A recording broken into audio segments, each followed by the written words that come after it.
Assalamualaikum warahmatullahi wabarakatuh. Alhamdulillah, nahmaduhu wa nasta'inuhu wa nastaghfiruh wa na'udzu billahi min shururi anfusina wa sayyi'ati a'malina. Man yahdihillahu fala mudilla lahu wa man yudlil fala hadiya lahu. Asyhadu an la ilaha illallah wahdahu la syarika lahu wa asyhadu anna Muhammadan 'abduhu wa rasuluhu la nabiyya wa la rasula ba'dahu. Allahumma shalli wa sallim wa barik ala Muhammadin wa ala alihi wa ashabihi ajma'in. Yaqulu Allah tabaraka wa ta'ala fi Qur'anil Karim, ya ayyuhalladzina amanu taqullaha haqqa tuqatih wa la tamutunna illa wa antum muslimun.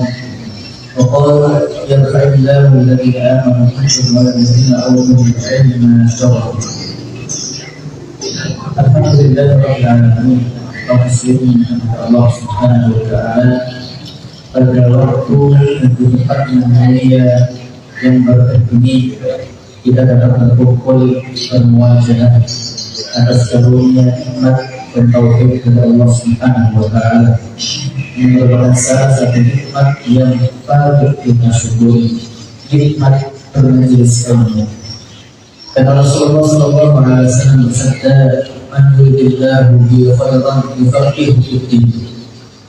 Rasulullah mengatakan bahwa barang siapa yang Allah kehendaki baginya kebaikan, maka Allah akan memudahkan mereka untuk mempelajari ilmu agama. Para ulama mengatakan fahmul mukhalafah, memahami dari latar belakang berbalik, bahwa ketika Allah Subhanahu wa ta'ala tidak menginginkan kebaikan pada seseorang, maka Allah akan persulit jalannya untuk menuntut ilmu agama. Maka tanda kebesaran dan kenikmatan dari Allah Subhanahu wa ta'ala kita dimudahkan selalu untuk mempelajari, memperjuangkan, menyiarkan agama Islam. Kaum muslimin dengan Allah Subhanahu wa ta'ala, dan juga dengan salawat dan salam senantiasa tercurahkan kepada Nabi besar Muhammad sallallahu alaihi wasallam, dan mudah-mudahan kita sampai akhir hayat kita nanti menjadi pengawal terus perjuangan agama ini sampai nanti kita berjumpa dengan beliau di surga Allah Subhanahu wa ta'ala. Hadirin firman Allah Subhanahu wa ta'ala, waktu yang singkat, semoga apa yang kita pelajari bersama mendapatkan banyak manfaat. Berangkat dari hadis Nabi Sallallahu Alaihi Wasallam yang diriwayatkan oleh As-Sayyid Abu Hurairah radhiyallahu anhu, qala Rasulullah sallallahu alaihi wasallam, yataqarrabu az-zaman, kata Rasulullah, yataqarrabu az-zaman wa yaqbadul ilmu wa tadhharu al-fitan wa yulqa ash-shuhhu wa yakthuru al-harju. Rasulullah sallallahu alaihi wasallam bersabda, yataqarrabu az-zaman, waktu akan menjadi begitu cepat berjalan. Kita kali ini tidak terasa, tiba-tiba sudah tiba di hari esok tanpa ada amal kebaikan yang kita berbuat, yang mana itu benar-benar didasarkan dengan keikhlasan kepada Allah Subhanahu wa ta'ala. Waktu akan berjalan berlalu semakin cepat tanpa kita sadari, Baik kepada ilmu, dan ilmu itu akan dicabut, diangkat oleh Allah Subhanahu wa ta'ala. Kata para ulama, dicabutnya ilmu dari muka bumi adalah dengan diwafatkannya para ulama di antara kita, sehingga manusia mendapatkan kesulitan untuk mencari kebenaran, untuk belajar agama lebih banyak dengan cara yang benar sebagaimana diajarkan Rasulullah dan para sahabat. Karena mereka lah para ulama adalah warisan para anbiya. Al-ulama warathatul anbiya. Para nabi tidak meninggalkan, tidak mewariskan harta apapun, harta sebesar pun. Akan tetapi mereka para nabi Sallallahu Alaihi Wasallam meninggalkan dan mewariskan ilmu melalui para ulama yang nantinya akan menyampaikan agama ini dengan benar kepada umat manusia. Dan ketika di akhir zaman nanti akan banyak wafatnya, kita jumpai wafatnya para ulama satu persatu tanpa kita sadari. Tiba-tiba kita tidak mendapatkan manfaat ilmu dari mereka sedang mereka sedang meninggalkan kita, dan itu terjadi di zaman kita saat ini. Rasulullah melanjutkan sabdanya, wasallallahu kita, dan fitnah itu akan mulai bermuncul. Fitnah secara bahasa dari Allah Subhanahu wa Ta'ala adalah membedakan antara yang baik dan yang buruk. Pada ayat ini, fatartu az-zahabi, aku membedakan emas ini dari baik dan buruknya. Itu orang Arab ketika ingin membedakan antara yang baik dan buruk, maka memakai kata fitnah ini. Akan tetapi para ulama bahasa menyebutkan bahwa fitnah dalam kamus bahasa Arab tidak lain maknanya adalah al-ibtilah,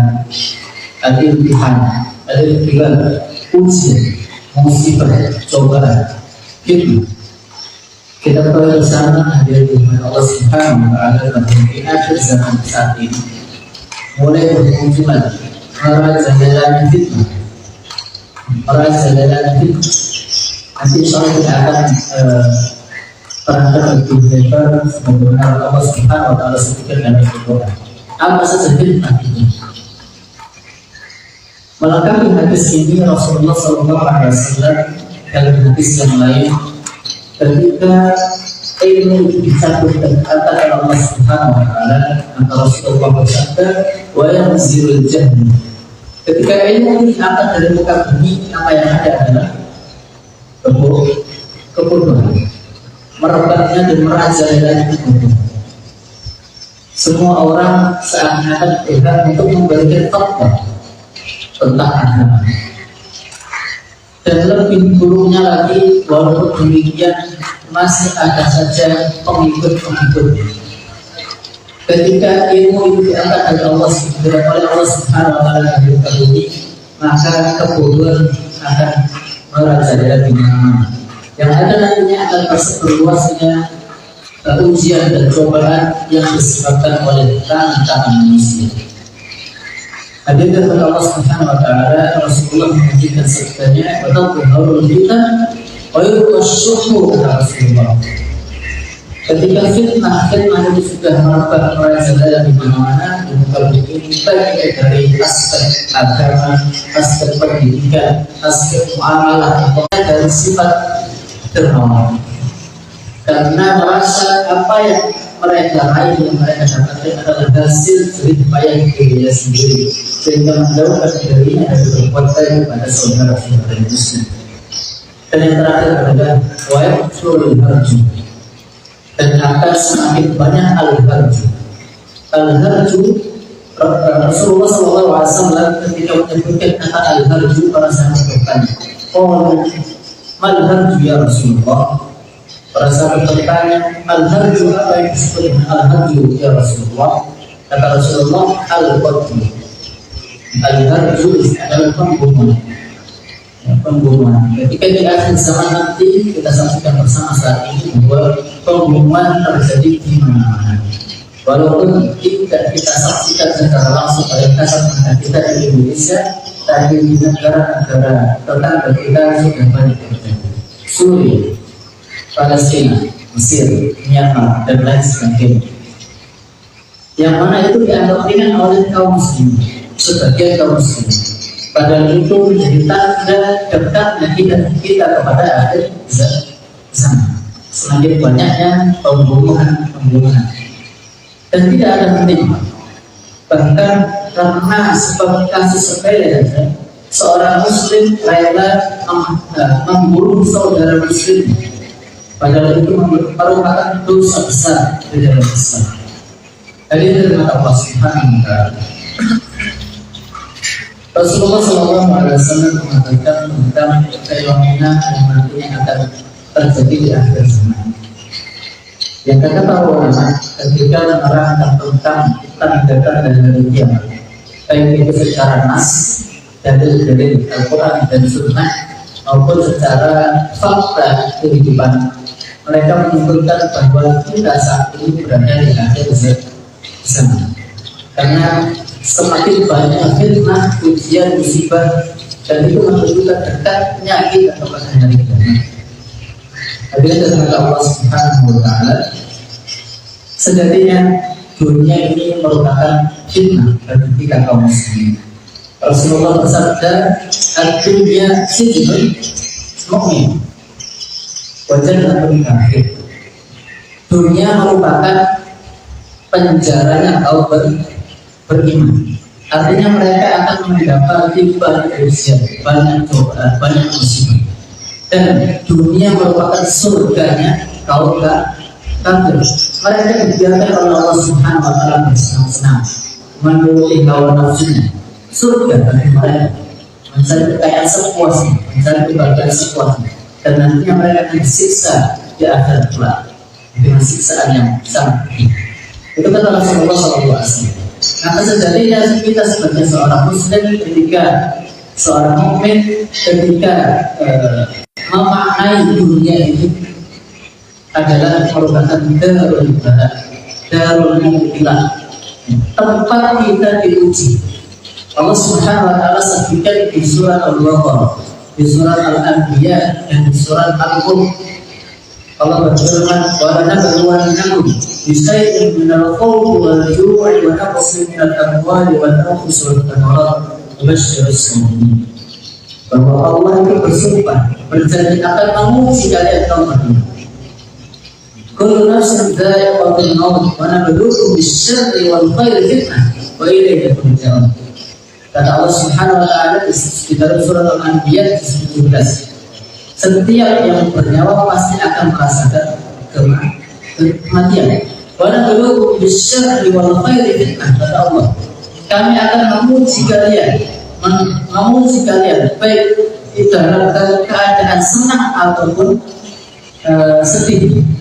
Jadi senangnya kita mendapatkan harta melimpah, misalnya istri cantik, kehidupan serba tercukupi, itu mungkin sebuah kebahagiaan bagi kita. Tapi itu di sisi lain merupakan cobaan, ujian, musibah dari Allah Subhanahu wa Ta'ala untuk menilai, mengukur diri kita, keimanan kita kepada Allah Subhanahu wa Ta'ala. Dalam hal keburukan juga sama, dalam hal yang kita benci juga sama. Itu merupakan ujian untuk mengukur, menilai kesabaran kita kepada Allah Subhanahu wa Ta'ala. Alif Lam Mim. Ahasiban nas ay yutraku ay yaqulu amanna wa hum la yafqahuna. Allah di surat Al-Ankabut. Alif Lam Mim. Ahasiban nas ay yutraku ay yaqulu amanna wa hum la yafqahuna. Apakah manusia itu mengira bahwa mereka terlahir di muka bumi ini dengan menyatakan beriman kepada Allah, tapi mereka tidak diuji? Mereka tidak diuji. Dengan semudahnya mereka, aku beriman kepada Allah, tapi tidak ada ujian bagimu. Karena para ulama mengatakan sejatinya keimanan seorang mukmin, seorang muslim itu ketika mereka menghadapi sebuah ujian dari Allah Subhanahu wa Ta'ala. Bila berlaku ayyuhum ahsan amalan, untuk menguji Allah Subhanahu wa Ta'ala, menguji mereka untuk menyaring dan menunjukkan amal-amalan yang mana yang paling baik yang mereka lakukan kepada Allah Subhanahu wa Ta'ala. Hadirin Bapak Ibu dan Allah Subhanahu wa Ta'ala, singkatnya bahwa dunia ini merupakan tempat kita ditempa oleh Allah, tempat kita diuji oleh Allah, tempat kita dilatih oleh Allah Subhanahu wa Ta'ala untuk menunjukkan kualitas iman kita kepada Allah Subhanahu wa Ta'ala. Kadang seseorang diberikan cobaan kenikmatan, juga banyak yang lalai kepada Allah Subhanahu wa Ta'ala. Diberikan kekayaan yang melimpah, lalai kepada Allah Subhanahu wa Ta'ala. Kadang orang diberikan ujian musibah, contohnya dengan wafatnya anggota keluarganya, dengan hilangnya sebagian harta yang mereka milikinya, itu juga menyebabkan dia lalai kepada Allah Subhanahu wa Ta'ala. Maka senang dan sedihnya kita sebagai seorang muslim itu merupakan ujian dan cobaan dari Allah Subhanahu wa Ta'ala. Hadirin rahmat Allah Subhanahu wa Ta'ala, ketika kita mendapati dan mengetahui bahwa semakin banyaknya kita coba ketika begini, dari segi agama misalnya sudah kita tahu bersama, pendidikan sudah kita tahu bersama, di mana pendidikan sudah dicampur aduk dengan pendidikan Arab, pendidikan Barat, dan jauh dari pendidikan Islam. Kemudian dari segi muamalah, dari segi ekonomi juga sudah banyak terjadi kekacauan di sana. Maka Rasulullah SAW memberikan kabar gembira kepada kita. Rasulullah bersabda, al-ibadati fil harji kahijratin ilaih.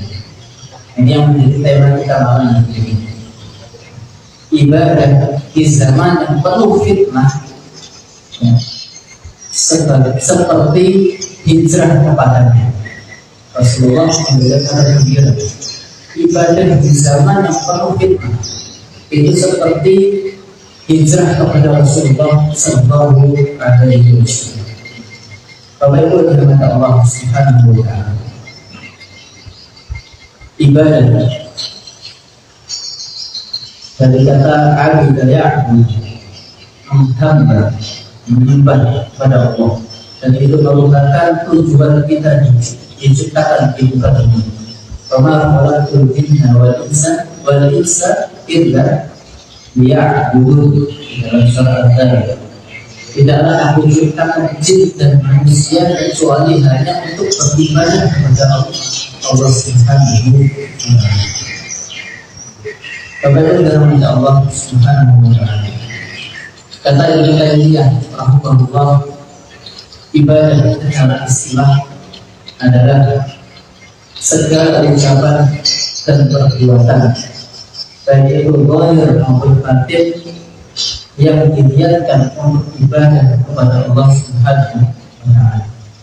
Jadi ibadah tidak hanya seputar sholat, tidak hanya seputar zakat, tidak hanya seputar umrah dan haji, tapi segala aktivitas yang kita lalui, kita lakukan di muka bumi ini dengan niat mendapatkan ridho dan pahala dari Allah, maka itu bernilai ibadah. Jadi kesimpulan dari Syekhul Islam Ibnu Taimiyah rahimahullah ketika menjelaskan tentang ibadah, al-ibadah fil harj, ibadah di zaman yang penuh fitnah. Al-harju sebagaimana kata ulama tadi, bahwa al-harju adalah al-ikhtilaf, campur aduknya urusan manusia. Campur aduknya urusan manusia, kacau. Semakin sulit kita sebagai seorang muslim untuk mencari kebenaran yang hakiki. Bahkan kita sulit untuk membedakan antara yang mana yang manfaat dan mana yang nadhar. Bahkan kita sulit untuk membedakan antara yang halal dan haram, membedakan antara yang baik dan yang salah. Itu kita sulit karena campur aduk antara urusan urusan manusia. Ada ikhtilaf antara orang. Dan ketika di zaman fitnah, di zaman harus, itu banyak terjadi kekacauan campur aduknya urusan manusia di muka bumi, maka itu akan menyebabkan lalainya manusia dari ibadah. Dia ngomong, ketika campur aduk urusan manusia sampai bingung, kita tidak bisa membedakan antara yang hak dan batil, dan itu menyebabkan manusia lalai dari ibadah, dari menyembah dan mendekatkan diri kepada Allah, bahkan menjauhkan diri dari Allah Subhanahu wa Ta'ala. Ya. Maka kata Rasulullah SAW, ibadah di zaman yang banyak manusia lalai di dalamnya, seperti pahala hijrah kepada Rasulullah SAW. Hadirin dirahmati Allah Subhanahu wa Ta'ala. Fitnah di dalam Al-Quran banyak Allah sebutkan. Di antaranya di surat An-Nisa. Zuyyina lin-nasi hubbus syahawati minan nisa'i wal banina wal qanatir al-muqantarah min adh-dhahabi wal fiddati wal khayl al-musawwamati wal an'am wal harth. Dzalika mata'ul hayatid dunya. Dijadikan indah di mata manusia hubbus syahawati, cinta terhadap hawa nafsunya pada apa? Minan nisa, pada perempuan. Rasulullah SAW bersabda, ujian terbesar kaum laki-laki adalah wanita. Maka mereka fitnah bagi kita kaum laki-laki. Kita juga fitnah bagi kaum perempuan.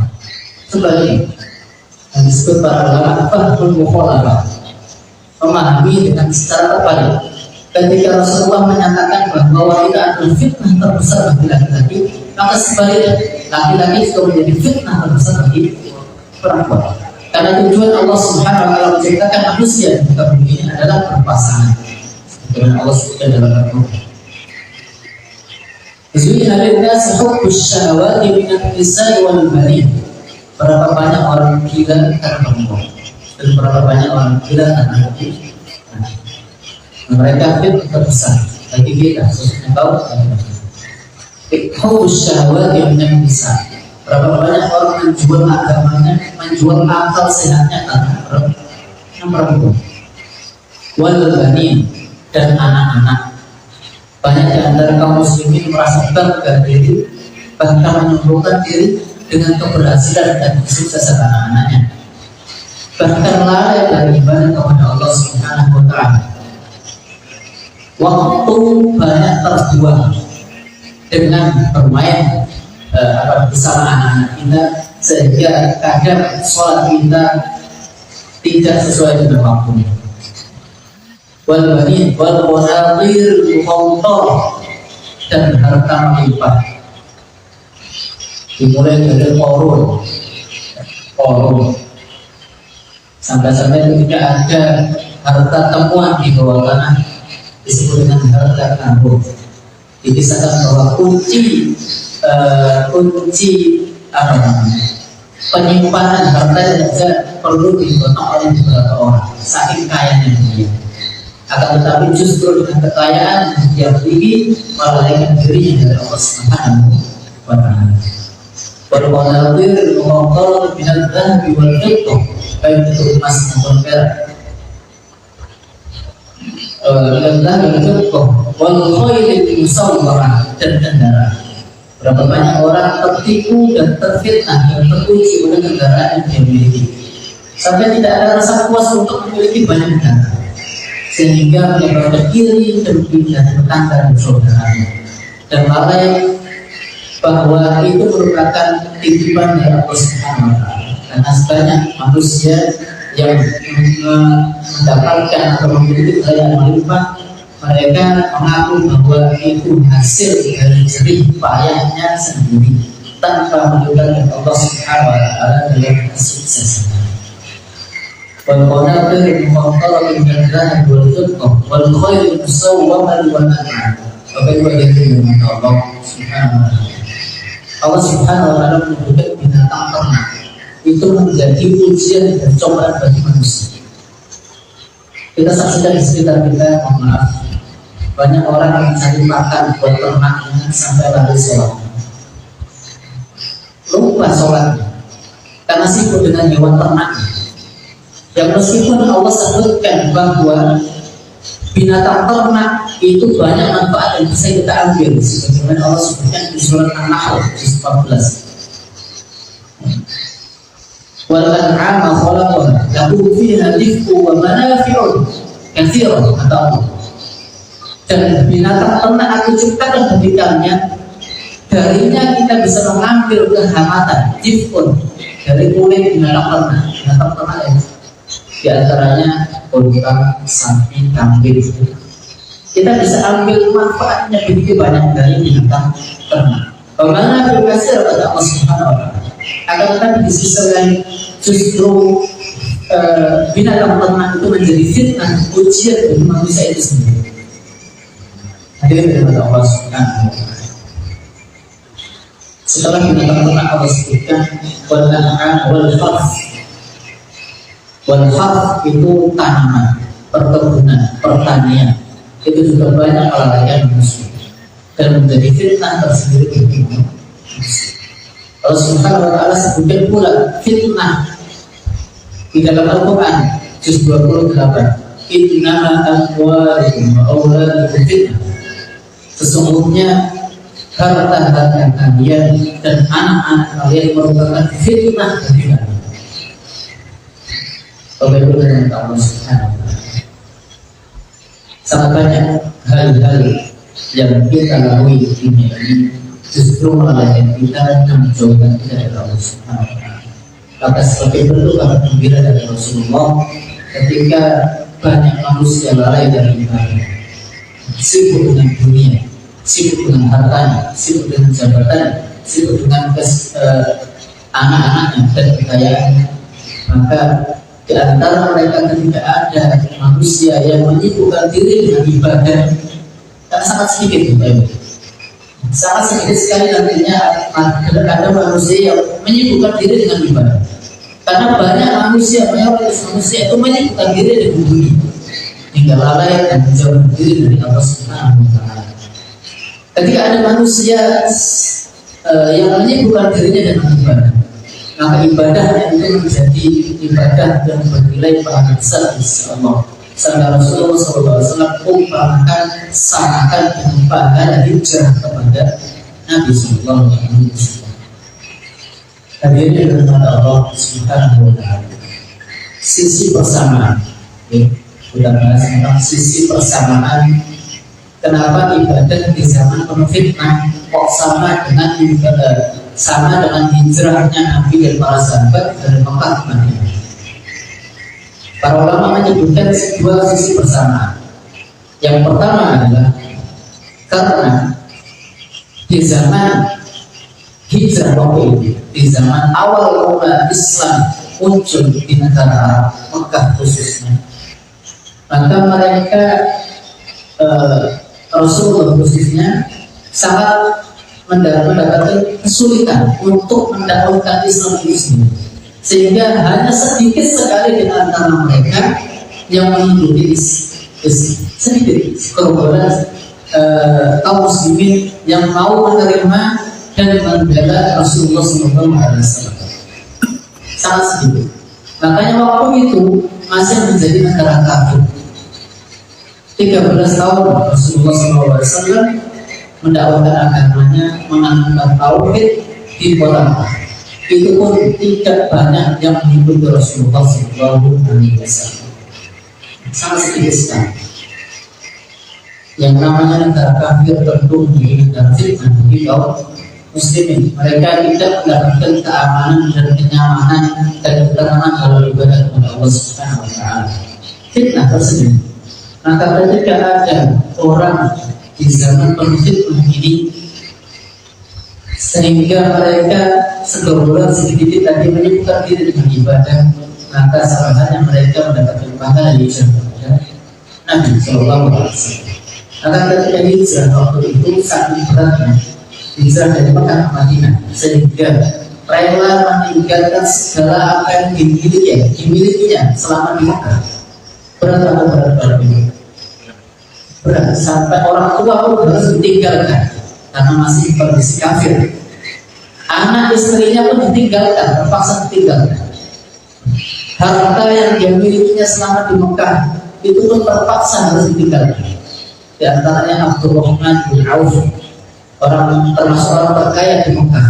Ketika ada panggilan hijrah ke Madinah, beliau rela meninggalkan semuanya demi Rasulullah SAW. Bapak Ibu yang Allah Subhanahu wa Ta'ala. Yang kedua, maka seakan-akan ketika mereka kaum muslimin Mekah hijrah ke Madinah itu menyelamatkan dirinya dari Mekah, dari musuh-musuh Allah dan Rasulullah, khususnya kafir Quraisy, dengan membawa dan berpegang teguh dengan agamanya menuju Madinah. Maka persamaannya adalah yang kedua, ketika orang di akhir zaman yang telah berfitnah ini dan menyibukkan dirinya bukan dengan dunia tapi dengan ibadah kepada Allah Subhanahu wa Ta'ala, maka seakan-akan mereka membawa agamanya, berpegang teguh dengan agamanya, menyelamatkan diri dan agamanya menuju Allah Subhanahu wa Ta'ala dan meninggalkan dunia. Dua sisi persamaan. Kenapa Rasulullah SAW menyebutkan bahwa ibadah di zaman-zaman penuh fitnah ini merupakan ibadah yang agung, yang besar di sisi Allah Subhanahu wa Ta'ala. Setara pahalanya dengan pahala hijrah dari Madinah ke Makkah. Bahkan di antara keutamaan hijrah dari Makkah ke Madinah kaum Muhajirin, Allah Subhanahu wa Ta'ala banyak menyebutkan kemuliaan dan keutamaan kaum Muhajirin di dalam Al-Quran. Selalu memperkenalkan kaum Muhajirin daripada kaum Ansar. As-sabiqun al-awwalun minal muhajirin wal ansar alladziina aamanu. Di surat Taubah dan di surat yang lain, di surat Al-Anfal juga Allah sebutkan bahwa Allah Subhanahu wa Ta'ala mengutamakan dan memuliakan kaum Muhajirin karena tidak mudah bagi Allah berhijrah meninggalkan segala yang dia miliki, berpindah dari negara kafir ke negara muslim, ya, itu tidak mudah, perlu perjuangan. Hadirin dengan Allah Subhanahu wa Ta'ala, maka kita sebagai kaum muslim, kaum beriman, hendaknya kita pertama mengetahui hakikat kita diciptakan oleh Allah Subhanahu wa Ta'ala di dunia ini, melainkan hanya beribadah kepada Allah Subhanahu wa Ta'ala. Yang kedua, kita perlu mengetahui hakikat dunia ini diciptakan untuk kita. Kita perlu mengetahui hakikat dunia ini agar kita sebagai orang beriman tidak menyibukkan diri, tidak mengkaitkan hati kita kepada dunia. Allah sebutkan di surat Al-Ankabut, di surat Al-Ankabut, surat Al-Ankabut, وَبَتَغِي فِيمَا آتَاكَ اللَّهُ الدَّارَ الْآخِرَةَ وَلَا تَنْسَ نَصِيبَكَ مِنَ الدُّنْيَا. Allah Subhanahu wa Ta'ala mengingatkan kepada kita agar ketika mencari nasib atau bagian kita dari dunia ini hanya sekedar saja. Tidak perlu kita berlomba diri kemudian ingin menguasai dan mendapatkan semua yang kita inginkan di dunia. Tidak. Hanya secukupnya saja. Wa bataghi fima ataka Allahu ad-darul akhirah wa la tansa nasibaka minad dunya. Jangan sampai kalian lupa bagianmu di dunia ini. Sekedar saja. Sekedarnya dalam artian tidak sampai melalaikan kita dari Allah Subhanahu wa Ta'ala. Tidak sampai melalaikan Allah kita dari belajar agama, melalaikan kita dari sholat jamaah, membaca Al-Quran. Ini fenomena yang sangat menyakitkan. Ketika Al-Quran menjadi monumen berharga dan membacanya itu sekarang saat ini menjadi ibadah yang di zaman tertentu, waktu tertentu. Hanya Ramadan mungkin kita benar, kita bersihkan. Ketika di luar Ramadan kita jauh dan menjadikan diri dengan yang baik, hampir bisa. Maka kalau dengan Allah Subhanahu wa Ta'ala, setelah mengetahui ketika kita sebagai seorang hamba dan mengetahui ketika di dunia, hakikat dunia yang diciptakan untuk kita, maka yang selanjutnya adalah perlu kita sadar bahwa kita hidup di dunia ini hanya sementara. Perlu banyak bekal untuk kita siapkan bertemu Allah Subhanahu wa Ta'ala.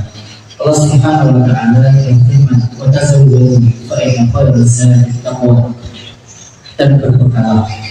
Dan sebaik-baik bekal adalah kita ketakwaan kepada Allah Subhanahu wa Ta'ala. Takwa bukan hanya sebuah kata, aku bertakwa kepada Allah. Tapi takwa perlu didasari dengan ilmu. sebagaimana Allah sebutkan di juz 26. Fa'alam annahu la ilaha illallah. Kata iman atau takwa itu didasari dengan iman kepada Allah.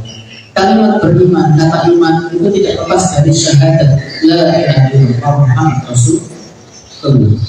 Maka ketika Allah Subhanahu wa taala menyebutkan kalimat tauhid dalam Al-Qur'an, Allah memulainya dengan fa'alam. Ketahuilah, pelajarilah. Tidak hanya sekedar orang-orang lahir kemudian bersaksi bahwa tidak ada Tuhan selain Allah, tapi tidak berdasar dengan ilmu. Kata takwa begitu ilmu. Sahabat Ali radhiyallahu anhu ketika mengartikan kata takwa ada empat. Al-khasyatu minal jalil, al-khawfu minal jalil yang pertama, wal amal bil tanzil yang kedua, wal wada'atu bil qalil yang ketiga, dan yang keempat adalah wasti'dadul yawm al-faqir. Jadi at-taqwa bukan hanya aku bertakwa kepada Allah, aku takut kepada Tuhan. Tapi takwa kata alim yang ditolak yang pertama adalah al-khawfu minal jalil, rasa takut dengan sebenar-benarnya kepada Allah Subhanahu wa taala. Takut bukan hanya sekedar azab di neraka, tapi takut juga kita tidak mendapatkan rahmat dan kasih sayang dari Allah Subhanahu wa taala. Benar sebenar-benarnya takwa, sebenar-benarnya takut kepada Allah, tunduk patuh dengan senantiasa menjalankan perintah Allah dan menjauh dari larangannya. Wal amal bitanzil, dan kita berusaha untuk mengamalkan apa yang Allah turunkan kepada Nabi yaitu Al-Quran. Ini juga bagian dari takwa. Namun saat ini justru banyak manusia itu jauh dari Al-Quran dan menyibukkan diri dengan nyaman membacanya saja.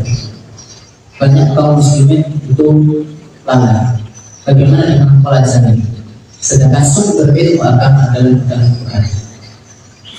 Dan ketiga kata alim berkata makna takwa adalah wal qana'atu bil qalil, merasa cukup dengan apa yang diberikan oleh Allah Subhanahu wa taala walaupun sedikit.